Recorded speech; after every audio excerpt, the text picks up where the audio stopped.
My name is Sonia Singh, assistant professor Bharati College. आज मैं आपके सामने क्रोमेटोग्राफी के बारे में बताने जा रही हूँ कि क्रोमेटोग्राफी क्या होती है। तो ये आप सब लोगों को पता है कि जो क्रोमेटोग्राफी है वो हमारी किसी भी, अगर हम लोग फार्माकोग्नोसी के अंदर बात करें तो ये हम लोग करते हैं इसके किसी भी, अगर जो हमारा एक्सट्रैक्ट है उसको अगर हमको क्या करना है, सेपरेट आउट करना है।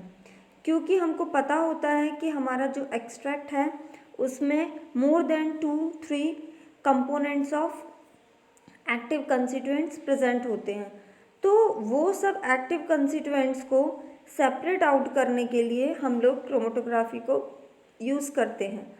तो क्रोमेटोग्राफी के बारे में आज हम लोग इन्फॉर्मेशन लेंगे कि क्रोमेटोग्राफी क्या होता है, उसमें क्या क्या चीज़ें इन्वॉल्व होती हैं। तो क्रोमेटोग्राफी जो है वो एक हम लोग की टेक्निक है, राइट, जिसमें हम लोग सेपरेट करते हैं और आइडेंटिफाई करते हैं, राइट।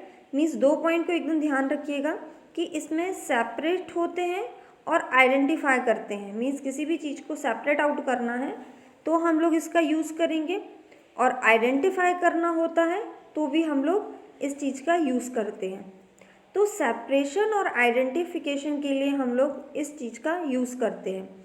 ये जो यूज़ होता है ये हम लोग किसी भी मिक्सचर में से हमारे पास कोई सैंपल एज ए मिक्सचर है तो उस सैंपल मिक्सचर में से हमको सेपरेशन करना है या फिर आइडेंटिफाई करना है कि वो जो कंपोनेंट है वो विच वन इज़।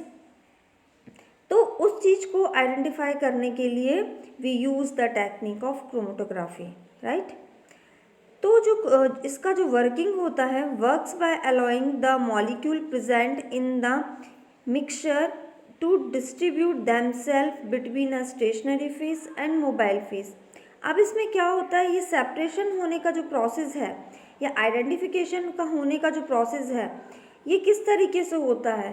तो ये एक ऐसे फेस के बीच में रहता है, उस फेस के वजह से हमारा जो है आइडेंटिफिकेशन या फिर सेपरेशन होता है। तो वो फेस कौन से हैं, जो हमारा सैंपल मॉलिक्यूल्स है वो दो फेसों के बीच में मूव आउट करता है, राइट। तो वो फेसेस कौन से हैं, तो वो हमारे होते हैं स्टेशनरी फेस और मोबाइल फेस, राइट। मीन्स या फिर हम लोग बोले स्टेशनरी मीडियम और मोबाइल मीडियम के बिटवीन में ये हमारा जो सैंपल मॉलिक्यूल्स का मूवमेंट है वो रेगुलेट होता है। तो ये हमने बात करी कि जो क्रोमेटोग्राफी होती है वो सैंपल जो हमारा होता है उसके मॉलिक्यूल्स किसके बीच में मूव आउट होते हैं, स्टेशनरी फेस के और हमारे मोबाइल फेस के। उसके बाद हम ये देखेंगे जो मॉलिक्यूल्स होते हैं, molecules that spend most of their time in the mobile phase are carried along faster. Means जो मोबाइल फेस होते हैं उसमें हमारे जो मॉलिक्यूल्स होते हैं वो फास्टली क्या करते हैं, मूविंग करते हैं।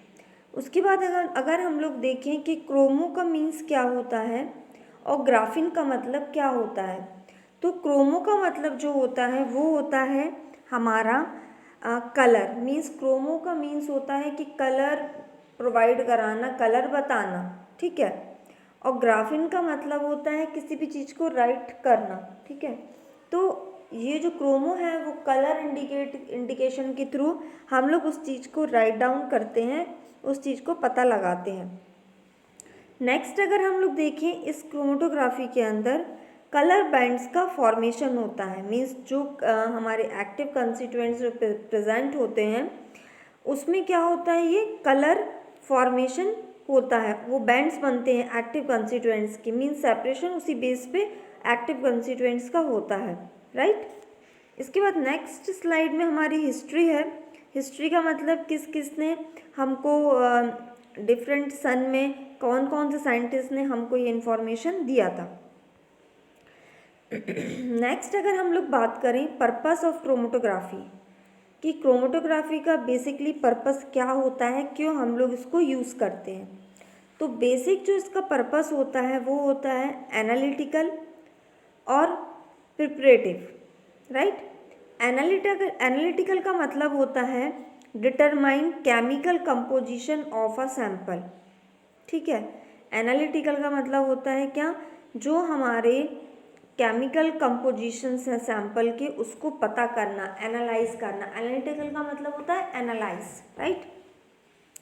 और प्रिपरेटिव का मतलब होता है हमारा use to purify sufficient quantities of a substance. इसका मतलब होता है कि हमारा जो सब्सटेंस है वो कितना प्योरीफाई है, that's mean how much adulteration is present in the sample. तो वो हमको क्या बताता है, हमको वो क्वालिटी बताता है कि हमारा जो सैंपल है वो कितना % प्योर है, या फिर हमको उससे ये पता चल सकता है कि वो कितना % उसके अंदर प्योरिटी प्रेजेंट है, राइट। तो जो बेसिक पर्पस है हम लोग का उसका यूज़ करने का, वो होता है कि एनालिटिकल और प्रिपरेटिव। नेक्स्ट अगर हम लोग क्रोमेटोग्राफी टर्म्स की यूज़ करें कि कौन कौन से टर्म्स हम लोग इसमें यूज़ करते हैं, तो इसके अंदर जो यूज़ होता है वो यूज़ होता है क्रोमेटोग्राफी। ठीक है, क्रोमेटोग्राफी का मतलब होता है equipments that enable a sophisticated separation, right. इसके बाद होता है gas chromatography, liquid chromatography. Means chromatography के अंदर हमारे बहुत सारे अलग अलग सोफिस्टिकेटेड सेपरेशन इंस्ट्रूमेंट्स यूज़ होते हैं, जिसमें हम लोग अलग अलग प्रोसीजर के थ्रू अपना सेपरेशन कंपोनेंट्स का करते हैं। तो वो उनके नाम हैं कि गैस क्रोमेटोग्राफी में किस तरीके से होता है, लिक्विड में किस तरीके से सेपरेशन होता है। सब में जो सारी टेक्निक्स के अंदर डिफरेंट मेथोडोलॉजी यूज़ होती है सेपरेशन करने की। उसके बाद अगर हम लोग देखें तो इल्यूटेंट क्या होते हैं। जो इल्यूटेंट होते हैं वो एक हम लोग के फ्लूइड होता है, राइट, फ्लूइड एंटरिंग कॉलम, जिसको हम लोग बोलते हैं solvent that carries the analyte. एक इल्यूटेंट होता है जो कि फ्लूइड हमारा जो हम कॉलम के अंदर डालते हैं वो हम लोग उसको इल्यूट बोलते हैं। और इल्यूट्रेट मतलब बोलते हैं कि जब रिएक्शन होने के बाद हमारे इंस्ट्रूमेंट के अंदर, सैंपल के अंदर, या फिर हम लोग जिस भी इंस्ट्रूमेंट के अंदर अगर हम जो भी सैंपल यूज़ कर रहे हैं वो अपना वर्क करने के बाद जब उसको वर्क हो जाता है, जब उसको बाहर निकलने की बारी आती है, मीन्स उसका वर्क कंप्लीट हो चुका, तो जो बाहर वही सॉल्वेंट जो निकलता है that is known as eluate, right. Means mobile phase हम लोग एक वही सॉल्वेंट जब हम अपने सैंपल, जब हम अपने इंस्ट्रूमेंट के अंदर यूज़ कर रहे हैं तो उसको हम लोग इल्यूटेंट बोलते हैं। और जब वही सॉल्वेंट वर्क करने के बाद बाहर निकलता है, ठीक है, उसको हम लोग इल्यूटेड बोलते हैं। तो ये बोथ टाइप की टर्मिनोलॉजी जो है हम लोग इसको यूज़ करते हैं क्रोमेटोग्राफी के अंदर। तो ये बस केवल नाम है आप लोग को याद करने के लिए कि क्रोमेटोग्राफी के अंदर क्रोमेटोग्राफ होता है, ठीक है, उसके बाद इल्यूटेंट होता है, इल्यूट्रेट होता है, तो मैंने भी आपको बताया कि क्रोमेटोग्राफ क्या होते हैं, ठीक है, इल्यूटेंट क्या होते हैं, इल्यूट्रेट क्या होते हैं। उसके बाद नेक्स्ट आता है स्टेशनरी फेस और मोबाइल फेस। स्टेशनरी फेस जो होता है वो स्टेशनरी मीन्स उसका मूवमेंट नहीं होता है, इसलिए यहाँ पे साइड में लिखा हुआ है इमोबिलाइज्ड, मीन्स उसका मूवमेंट नहीं होता है। तो जो स्टेशनरी फेस है वो इमोबिलाइज्ड फेस कहलाता है। तो इमोबिलाइज्ड और द सपोर्ट पार्टिकल्स और on the inner wall of the column tubing. तो ये जो होता है हम लोग की कॉलम ट्यूबिंग के अंदर लगा हुआ रहता है। मतलब कुल मिला के ये है कि जो स्टेशनरी फेस होगा उसका मूवमेंट नहीं होता है।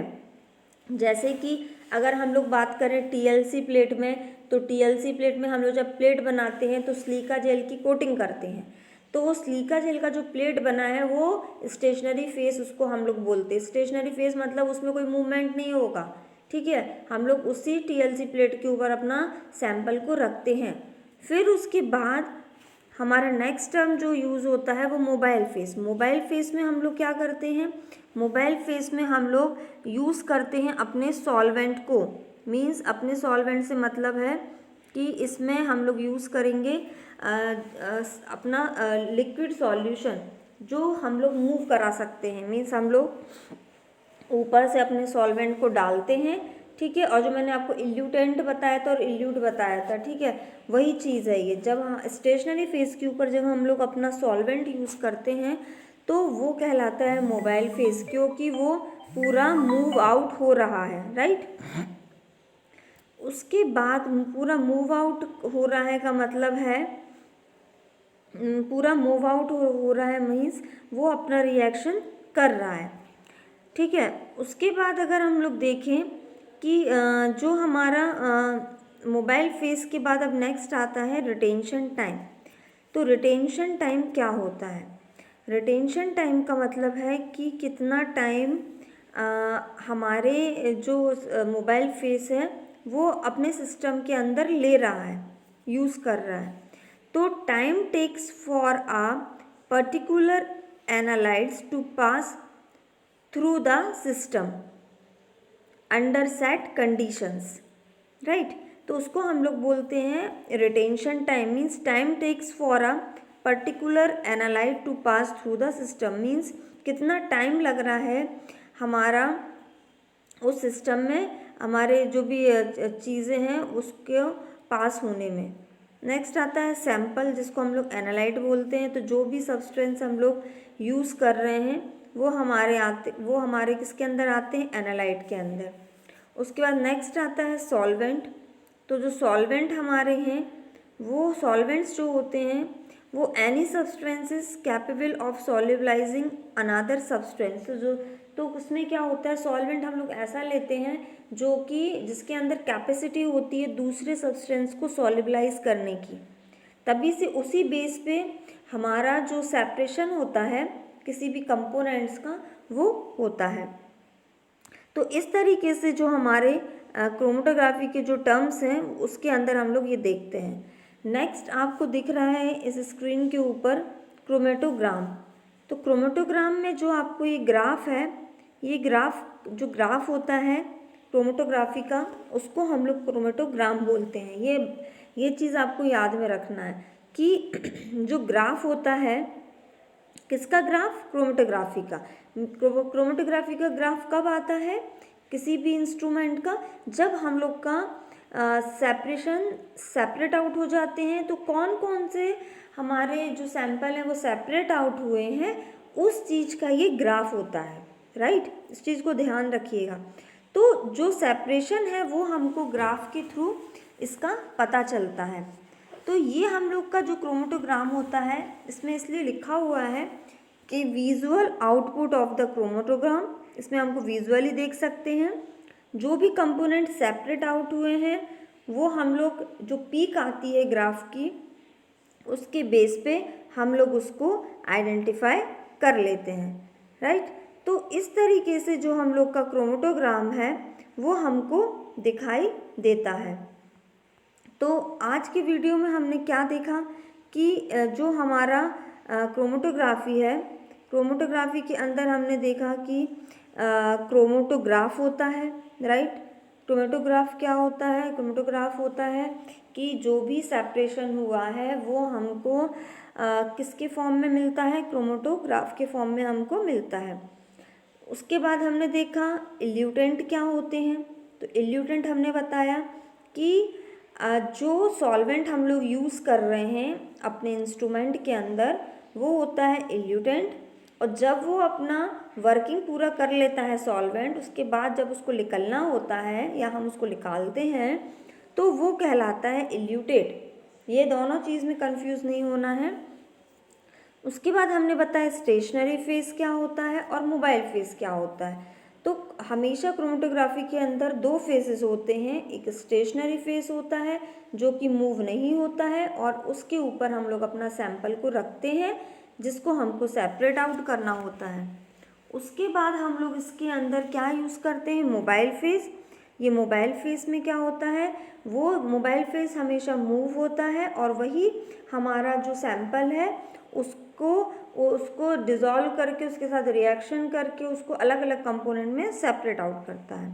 फिर उसके बाद हमने देखा रिटेंशन टाइम क्या होता है। तो जो भी टाइम हमारा इंस्ट्रूमेंट लेता है that is known as the retention time. उसके बाद हमने देखा सैंपल क्या होता है। तो सैंपल में हमने देखा कि सैंपल जो होता है वो सैंपल हमारा जो भी हम लोग को सेपरेशन करना है वो होता है। और सॉल्वेंट क्या होता है? सॉल्वेंट वो होता है जो कि हमारे सैंपल सब्सटेंस को सॉल्युबल कर सके। उसके बाद हमने लास्ट में देखा क्रोमेटोग्राम क्या होता है। तो जो भी चीज़ का सेपरेशन होता है वो हमको इस ग्राफ के थ्रू ऑब्टेन होता है। Thank you.